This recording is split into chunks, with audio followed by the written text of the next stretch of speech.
Top quality और consistent performance के लिए सिर्फ सिल्वर पंप। टॉप क्वालिटी और कंसिस्टेंट परफॉर्मेंस के लिए सिर्फ सिल्वर पंप, नाम याद रखना। मुख्यमंत्री एकनाथ शिंदेनी आज पहाटेच दिल्लीमध्ये अमित शहा यांची भेट घेतली आणि ते अस्वस्थ आहेत। त्यांनी मुख्यमंत्र्यांची देखील तक्रार अमित शहांकडे केलेली आहे। अशा पद्धतीची असा दावा जो आहे हा सामनामधून संजय राऊतांनी केलाय। पुन्हा त्यांनी असं म्हटलंय की अमित शहानी त्यांना भाजपामध्ये समर्पित होण्याचा देखील सल्ला दिलेला आहे।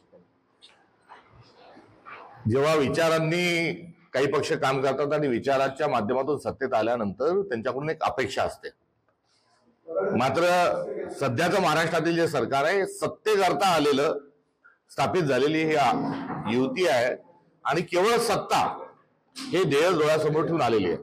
यापूर्वी विचारांसाठी सत्ता एकत्रित आलेला आहे, काही मतभेद झाले, कुठे वैचारिक झाला, त्यातून पक्ष फुटलेले आपण ऐकलेले आहेत। मात्र विकास कामं आम्हाला जनतेची कामं करायची आहे, सत्ता हवी, जनतेच्या कामाचा मुलामा त्यांनी दिला। मात्र सत्तेसाठी एकत्रित आलेली सर्व मंडळी आहेत आणि ही गँग ऑफ सत्ता आहे आणि आता हा जो खेळ आहे हा हे सरकार सत्तेवर असेपर्यंत हा बघावा लागणार आहे।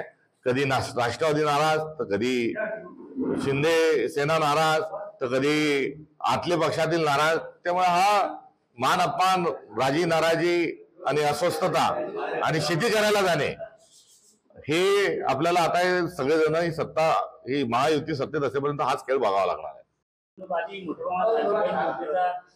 लाभ देण्यात आला, मात्र आता अटी शर्तीला अधीन राहून लाखो महिला रद्द करण्यात येत आहे त्या लाभार्थ्यांनी। हे स्पष्ट आहे की ह्या राजकीय मतं मिळवण्याच्या अनुषंगानं ही योजना आणली होती आणि आता याच्या आधी लाभ तर दिलाच त्यांना, 6 महिन्यापेक्षा अधिक लाभ दिलाय।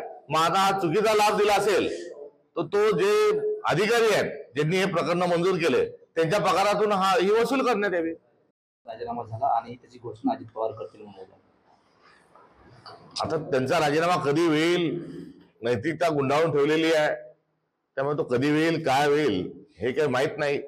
मात्र जो एकंदरीत सगळा पर्दाफाश या महायुती सरकारचा होत आहे तर आता पहिली कोणाची विकेट जाते एवढंच फक्त बघायचं आहे।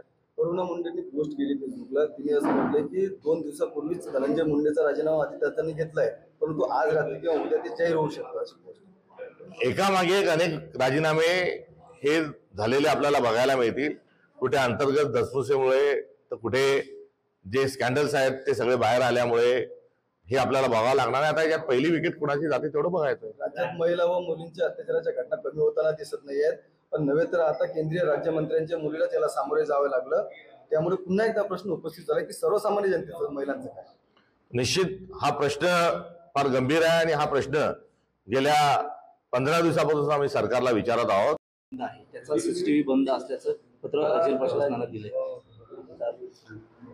या सगळ्या गुन्हेगारांच्या मागे राज्य सरकार आहे हाच मूलभूत आरोप आहे आणि त्या आरोपाला पुष्टी मिळणारे असे एकामागे एक अनेक पुरावे हे समोर येत आहेत। स्वस्त घरे देण्याच्या नावाखाली राज्यातील 7,000हून अधिक आजी माजी पोलीस अधिकारी आणि कर्मचाऱ्यांची 1100 कोटी रुपयाची फसवणूक झाल्याचा आरोप जो आहे हा महाराष्ट्र पोलीस मेगा सिटी बचाव कृती समितीने केलेला आहे।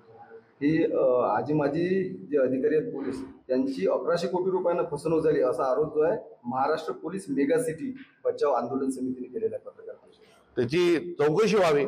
कोणते आरोप जेव्हा होतात तेव्हा त्याची चौकशी होणं आणि चौकशी अहवालानुसार कारवाई करणे अपेक्षित असतं।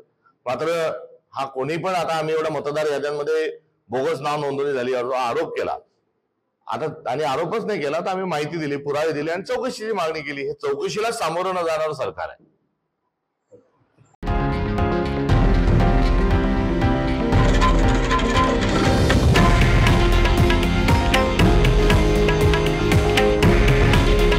हे आहे देशातील नंबर 1 न्यूज नेटवर्क आणि आपण पाहत आहात TV9 मराठी। काळजी तुमची, हित महाराष्ट्राचं।